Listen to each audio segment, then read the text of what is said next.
नमस्कार दोस्तों। आपका स्वागत करता हूं आप ही के यूट्यूब चैनल में। वीडियो को स्टार्ट करने से पहले आप सभी से रिक्वेस्ट करूंगा, अगर अभी तक आपने चैनल को सब्सक्राइब नहीं किया तो sir request to all of you, please channel को सब्सक्राइब कीजिए। तो चलिए स्टार्ट करते हैं। जहां पे देखिए आज हम लोग डिस्कशन करेंगे अबाउट वरुण बेवरेज शेयर के बारे में, बिकॉज ये कंपनी की तरफ से इंपॉर्टेंट अपडेट आ रहा है। कंपनी यहाँ पर रिजल्ट का अनाउंसमेंट करने वाली है, साथ साथ कंपनी डिविडेंड का भी अनाउंसमेंट करने वाली है। इंपॉर्टेंट डेट क्या रहेगा उसको चेक करेंगे, साथ साथ कंपनी का थोड़ा फंडामेंटल पार्ट को चेक कर लिया जाएगा, टेक्निकल को चेक करेंगे, साथ साथ रिजल्ट एक्सपेक्टेशन को चेक करेंगे कि मार्केट ने क्या अनुमान किया है, कैसा रिजल्ट का एक्सपेक्टेशन है, इन सभी चीजों को चेक करेंगे। तो चलिए स्टार्ट किया जाए। यहाँ पर सबसे पहला चीज इसका मार्केट कैप चेक कीजिए, 1,64,065 करोड़ का इसका मार्केट कैप है। साथ साथ जो भी इस चैनल में पहली बार इस वीडियो को वॉच कर रहे हैं तो बताना चाहूंगा, वरुण बेवरेज जो है ये बॉटलिंग कंपनी है किसकी, पेप्सी। जो आप कोल्ड ड्रिंक्स जो बेवरेज जो पीते हैं ये इसकी ये बॉटलिंग कंपनी है, नंबर वन कंपनी है, साथ साथ लीडर कंपनी है अगर आप चेक कीजिएगा बेवरेज इंडस्ट्रीज में। साथ साथ स्टॉक का पीबी रेशियो 55.9 है, इंडस्ट्री का 49.1 है, देख सकते हैं। तो ये स्टॉक अभी बहुत ज़्यादा महंगा भी नहीं है, बहुत ज़्यादा सस्ता भी नहीं है, और हमेशा ये प्रीमियम में ही ट्रेड करती है, इस चीज़ को ध्यान दीजिएगा। बिकॉज देखिए ये नंबर वन कंपनी है। फिर उसका 5 का 9 से जितना करीब होता है, हमारा 5 है तो ओके के सॉर्ट ऑफ है, प्रॉफिटेबल स्टॉक है, कोई भी शेयर प्लेज नहीं है। डिविडेंड पे आउट 16.7%, डिविडेंड 0.32% का कंपनी ने हाई बनाया था 558 का, अभी देखिए 485 की रेंज में ट्रेड करी है। लो कितना है तो देखिए अभी जब यूएस ईरान को लेकर के जो युद्ध चल रहा था ना उसमें लो बनाया 381 का, अच्छा खासा रिवर्सल भी यहाँ पर देखने को मिल चुका है। डेट यानी कर्ज 2508 करोड़ का, एंड प्रोमोटर होल्डिंग कितना है तो 59.4% का देखने को मिल रहा है। अब आगे बढ़ते हैं, रिमेनिंग स्टेक होल्डर को चेक करेंगे तो देखिए प्रोमोटर का स्टेक 59.44 यहाँ पर अगर चेक कीजिएगा तो यहाँ पर देख सकते हैं हल्का सा 59.43 यहाँ पर हल्का सा डिक्रीज किया है। यहाँ पर से इसी पार्ट को मैंने यहाँ पर जूम करके यहाँ पर लगा दिया है, देख सकते हैं इन दोनों चीज़ों को। इसमें एफआई का स्टेक को चेक करेंगे तो 20.31 से घट करके 19.51, डीआई का स्टेक वहीं पर 13.56 से बढ़ करके 14.35 हुआ है, एंड पब्लिक का स्टेक 6.69 से घट करके 6.66, यानी कि पब्लिक का स्टेक घटा है, एंड जो भी स्टेक इंक्रीज किया है ना वो डीआई का स्टेक यहाँ पर इंक्रीज किया, तो ये चीज़ यहाँ पर अच्छा देखने को मिल रहा है। स्ट्रॉन्ग हैंड का स्टेक अच्छा खासा यहाँ पर इंक्रीज कर रहा है, एंड यहाँ पर अगर चेक कीजिएगा तो 93% से ज़्यादा स्टेक किसके पास है तो स्ट्रॉन्ग हैंड के पास यहाँ पर देखने को मिल रहा है। तो कंपनी का फंडामेंटल बहुत ही शानदार है यहाँ पर है। नेक्स्ट है, अभी एक ही प्रॉब्लम में ये है कि अभी जब रिकवरी हुआ है ना मार्केट में तो ये स्टॉक बहुत ज़्यादा तेजी से दौड़ा है। अगर चेक कीजिएगा तो एक महीना में लगभग 27.25% का लोगों को ऑलरेडी रिटर्न आ चुका है, 104 पॉइंट्स ऑलरेडी स्टॉक भाग चुके, तो ये थोड़ा सा प्रॉब्लम है। अदरवाइज अभी सब कुछ ठीक ठाक सा नजर आ रहा है। तो मैं यहाँ पर क्या करूंगा, अगर किसी कारणवश मार्केट में गिरावट होती है तो एक अपॉर्चुनिटी यहाँ पर हो सकता है, लेकिन किस लेवल में वो भी जानना जरूरी है। तो देखिए सबसे पहला चेक टेक्निकल एस्पेक्ट को चेक कीजिएगा तो दोनों moving average 200 day and 50 day moving average, जो रेड कलर की लाइन है दैट इज 485 का लेवल है, एंड ब्लू कलर का जो लाइन है दैट इज 477 का, दोनों मूविंग एवरेज के ऊपर में करंटली ट्रेड कर रही है। तो देखिए मान लीजिए अगर गिरावट होती है तो ये एक अपॉर्चुनिटी हो सकता है 477 एंड 466 के अराउंड तक एक इंपॉर्टेंट लेवल हो सकता है। तो इस चीज को ध्यान दीजिएगा।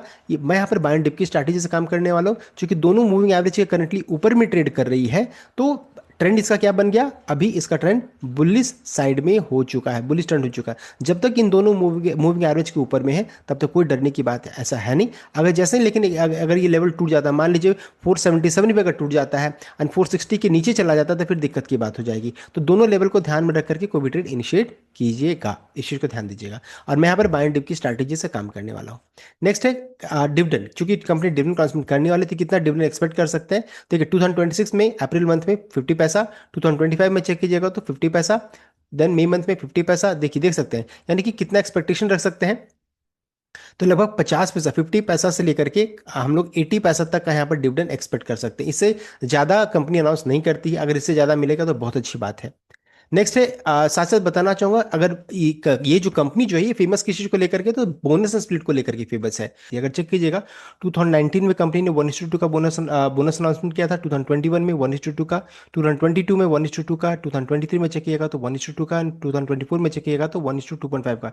ये दो बार स्प्लिट हुआ, तो उससे पहले चेक कीजिएगा तो बोनस का अनाउंसमेंट हुआ था। यानी कि कंपनी रेगुलर यहाँ पर बोनस एंड स्प्लिट का अनाउंसमेंट करती रहती है। लास्ट 2 साल से चेक कीजिएगा 2024 के बाद अभी तक कोई अनाउंसमेंट नहीं हुआ, तो हो सकता है कोई बड़ा अपडेट कंपनी की तरफ से आ जाए, तो ये भी चीज ध्यान दीजिएगा। नेक्स्ट है यहाँ पर कब ये अनाउंसमेंट आएगा, तो देखिए बताना चाहूंगा 27 अप्रैल को बोर्ड ऑफ डायरेक्टर्स की मीटिंग होगी। यहाँ पर कंपनी देखिए रिजल्ट एंड साथ साथ यहाँ पर डिविडेंड अनाउंसमेंट करने वाली है। रिजल्ट एंड डिविडेंड का अनाउंसमेंट कंपनी की तरफ से आने वाला है कब, 27 अप्रैल को। अब एक चीज ये है कि कैसा रिजल्ट आ सकता है, एक्सपेक्टेशन क्या रख सकते हैं। तो यहाँ पर देखिए अगर चेक करेंगे तो देखिए एस्टिमेट बताया जा रहा है कि रेवेन्यू का जो रहता है 4800 से 5400 करोड़ का ये रेंज हो सकता है, इस रेंज में हो सकता है कंपनी का रेवेन्यू हो।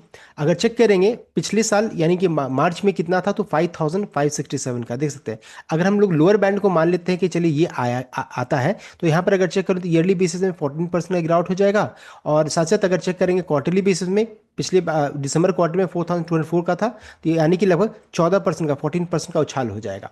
यानी कि ईयरली बेसिस में रेवेन्यू में गिरावट हो सकता है। साथ साथ प्रॉफिट आफ्टर टैक्स को चेक करेंगे तो 320 से 480 करोड़ के बीच में एक्सपेक्ट किया जा रहा है। हम लोग इसको लोअर बैंड को मान रहे हैं कि चलिए अगर खराब ही रहा तो ये अगर आता है 320 करोड़ अगर आता है, तो यहाँ पर पिछले साल से कंपेयर कीजिएगा तो मार्च 2025 में 731 करोड़ का था, यानी कि 56% का यहाँ पर गिरावट हो सकता है। एक्सपेक्टेशन ये है यहाँ पर गिर सकता है। और अगर क्वार्टरली बेसिस में चेक करेंगे तो 260 पिछले क्वार्टर में था, अभी चेक करेंगे 320 एक्सपेक्टेशन क्या है, यानी कि 23% का उछाल। यानी क्वार्टरली बेसिस में कंपनी का रिजल्ट हम लोग अच्छा एक्सपेक्ट कर रहे हैं, लेकिन ईयरली बेसिस में डिप यानी गिरावट एक्सपेक्ट किया जा रहा है। मान लीजिए अगर रिजल्ट जरा भी अगर अच्छा आया ईयरली बेसिस में, तो देखिए स्टॉक में अच्छी खासी तेजी बन जाएगी। और अगर मान लीजिए एक्सपेक्टेशन को मीट नहीं करता है तो फिर प्रॉब्लम हो सकता है। इन सभी चीज़ों को ध्यान दीजिएगा। इसलिए मैं कई बार रिपीट कर रहा हूँ कि मैं यहाँ पर बाय एंड डिप की स्ट्रैटेजी से ही काम करने वाला, बिकॉज एक महीना में स्टॉक ऑलरेडी अच्छा खासा भाग चुका है। तो ये हो गया रिजल्ट एक्सपेक्टेशन। साथ साथ कितना डिविडेंड कंपनी अनाउंस कर सकते हैं, इंपॉर्टेंट लेवल क्या, वो भी हम लोगों ने डिस्कस किया। ये था कंप्लीट अपडेट। आई होप आपको लाइक किया, शेयर किया, चैनल को सब्सक्राइब कीजिएगा। Thank you.